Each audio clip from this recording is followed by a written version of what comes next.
Hey, Rob here, hope you're well. I've just gone and picked up a new bike. It's a Fantic Integra.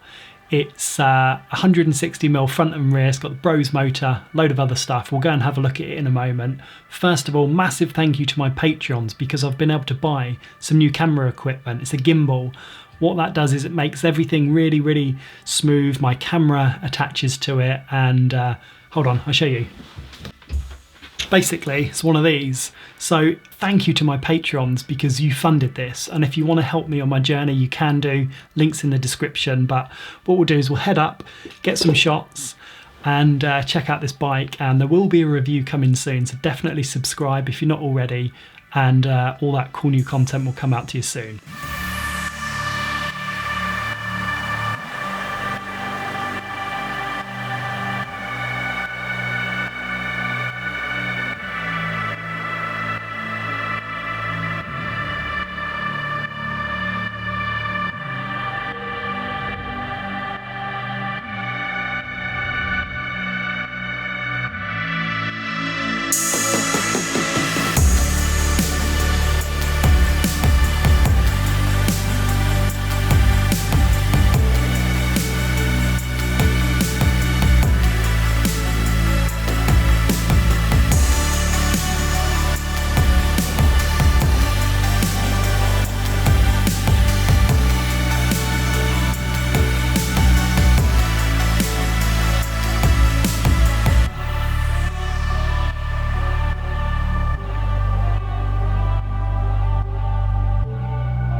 This is really exciting. Not only has it got the Brose motor, which is just such a sweet motor. When you ride the Shimano and the Bosch and the Yamaha, then you get onto this. The power delivery is awesome and it is whisper quiet. It is whatever they've done to make this motor so quiet. It's so good. It's an Italian bike. It's got 160mm travel at the front and the rear. It's also got a 27.5-inch wheel at the rear with a plus size tyre and a 29er at the front, so it's pretty unique actually. I've just got it out for the first time today, so we'll have a quick look at it, we'll look around the bike, I'll show you everything. If you've got any questions, pop them down below and I'll do my best to answer it. If there's anything specific you want me to test, I will do that. I will get a review out in a couple of weeks. But it looks really, really sweet. It's really, I don't know, it's just a really nice looking bike. It's £5 grand. It's also got a 630 watt-hour battery, so pretty good spec for 4999. So I'm really interested to see how it handles, what's good, what's not so good, and giving it a bit of a burn around my local trails, Swinley, Surrey Hills, all that kind of good stuff. So what we'll do is I'll have a look around the bike and then pop your questions down below and I'll make sure I'll get as much of that stuff in the review as I possibly can. But let's take a look. I'll walk around it with you. Firstly, thing I've noticed is it's got the actual Brose display on it. The Levos and Canevos have like specialized own display, which is just so minimalist. It's just the speed controller and a walk mode and a kind of shuttle button. But what we'll do is I'll turn it on and I'll show you what this display looks like, because you might not have ever seen one of the Brose ones before. So that is on. You have to turn it on at the battery first, which I've just done, and then there you go, Brose. And then you've got battery level just down here, and then the speed control there. And you can also do other stuff, like you can see the human amount of watts that you're putting through, range you've got left, all the kind of classic stuff. It's a bit big. It works okay.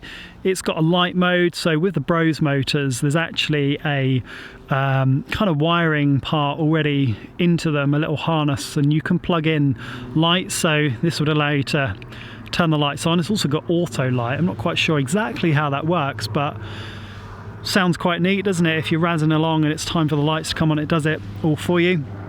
The display's all right. I mean, it does look a bit, it's a bit like an old school Nokia, to be honest with you, the display. It's not like the flashiest, or I don't know, it's just all right, I guess. But you know, that's there. Then we've got the dropper under there. That is, I'm not quite sure what brand that dropper is, but I'm a massive fan of the droppers under the handlebars. I hate the ones where you have to push down on them. Bars on this, they don't seem like the widest. Maybe it's a 760, but I'm used to about 780, 800. They don't seem the widest bars stock. And a little FSA stem there, FSA bars as well, SRAM shifters, and guide RE brakes, which are bloody awesome on this bike. They're so well set up. It's a GX shifter, you can just see under there. And then front fork comes with a Yari, which is quite standard on a lot of bikes these days actually. Similar to the Lyric, just similar chassis. I think it's the same chassis, just slightly different internals. And then it's got the rims. I don't know what brand rims they actually are, but I will check it out. They are, I don't know, they've got Fantic's own branding on them. I'm not sure about these tyres at all. They're Vittoria Goma 29 and it's a 2.4 up the front. I have no idea what these are like. I've never ridden them before. Honestly, I would probably change those tyres because, I don't know, they might be all right. Be interesting to see how they handle, but that's the 29er on the front, and we'll just have a look at the rear. It's a 3-inch tyre on the rear, so it's pretty damn fat. And yeah, there we go. Let's take a quick look at that. So again, it's a Vittoria. Let me know if you've had any experience of these. I might see if I can put some Maxxis minions on. I might go for a 27 2.8 and then a 2.5 or 2.4 at the front, just to see how it handles in the UK. The motor, the way they've integrated the motor, look at the angle of it. It is almost at a, I don't know, 45-degree angle, isn't it? The way it sticks up. They reckon that really helps with the centre of gravity and the weight distribution. And SRAM GX derailleur, which is brilliant. And this little kind of guard just here, and the shocks, 160mm rear travel. That shock is a I think it's a Rock Shocks Deluxe, and it's got this nice little neat kind of guard there to stop all the crap getting on the shock shaft. Look at that. What I like about these Italian bikes is just the machining and the attention to detail. That looks, I really like that. Really like that, and I like the contrast in the colour. The dropper, it's not the longest dropper. I think it's only 120mm, that dropper, so it is not the longest at all. Frame looks neat though, doesn't it? And then 630 watt-hour battery, which, you know, this bike's not a brand new bike, but for it to come with a 630 watt battery, that's pretty, it's almost industry leading really. It's only the Levo that beats that right now with its 700 watt in the Expert and above, and then the high bike fly-ons will come with a 630 watt battery. The tubing, I like the tubing. It's like, really, look how fat that is. That is a real fat down tube, and it just looks pretty beastly. I like that, really like it. Let's have a look around this side. Battery is removable. There's an Allen bolt, so it's kind of like a semi-integrated battery. Allen bolts on the other side. That's where it pops through and screws into the frame. Turn the battery on and off. Turn the battery on and off just there. Pretty clean looking. It's got a motor plate under there, on there, and let's have a look up the frame. So there you go. Yeah, interesting. This 29er combo, 29 27.5, kind of Frankenstein style, if you want to call it that.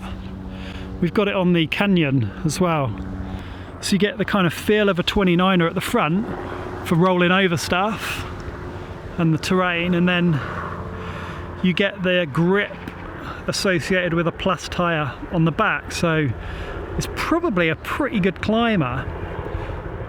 I can imagine it climbs pretty well and also descends pretty well. And do you know what, 160mm travel, I think that's that's absolutely perfect. I think 150, 160 mil travel just feels like the absolute sweet spot for e-bikes. I think as soon as you start going a little bit over that, you're kind of, well, it's more enduro and downhill style, which is totally cool if that's more what your thing is. But I think for trail, I mean, 150, 160 miles is a lot of travel for trail, isn't it? But you could probably attack pretty much anything on here, from cross country with that 630 watt hour battery to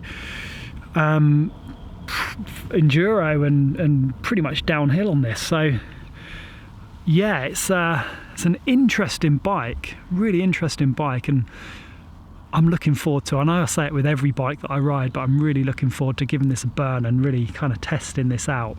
They do it in three sizes: small, medium and large. There's no XL, so if you're really tall, the large would have to suffice. But I know there's a few of these out in the wild, so let me know in the comments as well if you've got one and what you like about it, and if there's anything that you've changed, because I'd be interested to hear what you guys have done to it. So there you go, Fantic Integra. Gonna give this a burn, gonna take it out right now, but a couple of weeks I should have got a good understanding of what the bike's all about. I'll bring it all to you. Subscribe, click the little bell if you haven't, because that notifies you when I've released a new video. If you don't click the bell, it doesn't send you a notification when there's a new video that's out, and I do them weekly. So click the bell, like it if you like it, thumbs down if you don't like this, and thanks to all my Patreons who allow me to make all this cool content. I will catch up with you all soon. Until then, see you later.